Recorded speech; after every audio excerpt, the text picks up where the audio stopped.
Acceleration, an important performance metric, is it not? What's your 0 to 60? What's your 0 to 60? We fixate on it. But what about 60 to 0? Now, there's an important performance metric, one that could be the difference, quite literally, between life and death in certain situations. And yet, braking performance often fails to captivate our attention when buying a car. Well, at BMW, we know that an authentic ultimate driving machine is one that both accelerates and brakes with equal brilliance, which is why every new BMW comes equipped with brake standby, brake fade compensation, and brake drying. 3 technologies that give your BMW world-class braking performance. What would you say if I told you there was a standard safety feature in the gas pedal of every BMW that improves braking distance? You heard me right, a safety feature in the gas pedal that improves braking performance.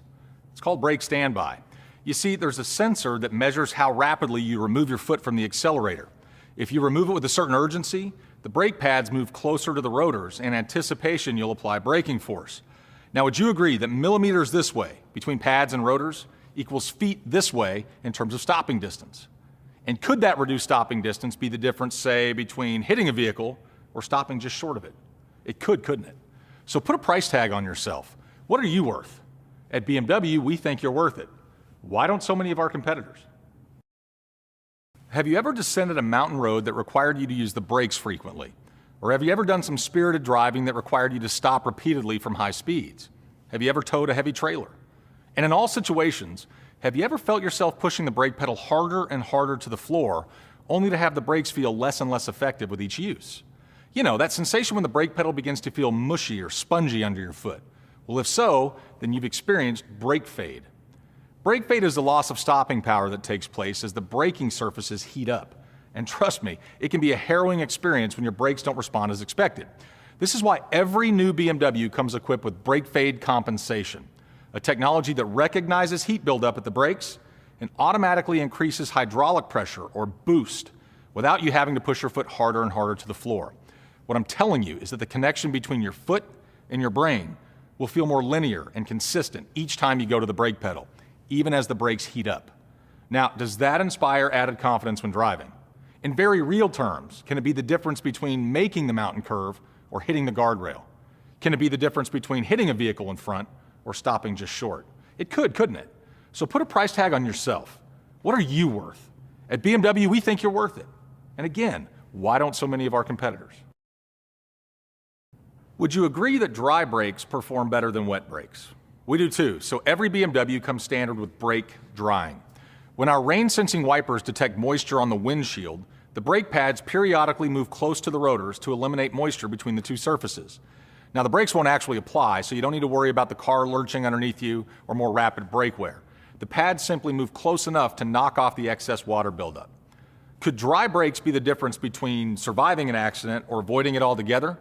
So I say again, put a price tag on yourself. What are you worth? At BMW, we think you're worth it. Again, why don't so many of our competitors? So the real question, do these technologies work as advertised? Well, Car and Driver certainly think so. In 2011, the 3 Series earned a spot on the magazine's 10 Best Cars list for the 20th consecutive year, a feat unmatched by any other vehicle on the market. Here's what they had to say about the car's braking, and I quote, "The brake pedal bypasses the soles of your shoes and goes straight to your brain." Now, that's a braking system that is truly an extension of the driver's demands. Let's take a look at some actual performance data to further illustrate the point. Let's start with the BMW X3. Based on testing conducted by Car and Driver, you see the X3 stop from 70 miles per hour and 165 feet, while receiving a perfect score with respect to brake feel. All other competitors needed an added 5 to 15 feet to stop. Now, would you prefer to stop short of another vehicle or drive 5 to 15 feet deep into that car in front of you? I think I already know the answer. Now let's quickly look at the X5. Once again, Car and Driver performance testing shows the X5 offered superior braking prowess, with a 9 out of 10 score for brake feel. That's an A on any report card. And while the X5 was able to stop from 70 miles per hour in 157 feet, every other competitor needed an additional 15 to 27 feet of stopping room. That's essentially 1 to 2 full car lengths. Now, which vehicle would you want underneath you in a panic stop?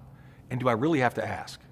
In looking at the 535i sedan, you can see that the BMW is clearly head of the class.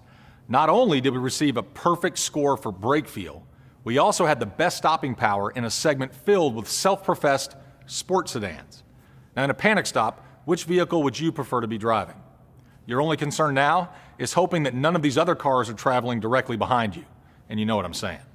So I have to ask, why does BMW add all these technologies to every car we build when so many of our competitors don't? Audi promises truth in engineering. Well, wouldn't truth in engineering demand all these features be on every Audi vehicle? Wouldn't truth in engineering demand better braking performance? Mercedes claims to be the best or nothing. Well, did you see a Benz at the top of any of these lists? And if they were to be the best, wouldn't every vehicle they produce have all these braking technologies? As for Lexus, let's just say that when it comes to braking, they still have a lot of pursuing to do. And Acura, well, it's about time to put their money where their mouth is and advance their braking systems. Look, at the end of the day, could we remove all these technologies and build a BMW to be less expensive? We could. But would it be a BMW? No. And could you tell the difference? Suffice it to say, when it comes to braking, what other cars do well, a BMW does brilliantly. We're a diamond of superior color and clarity.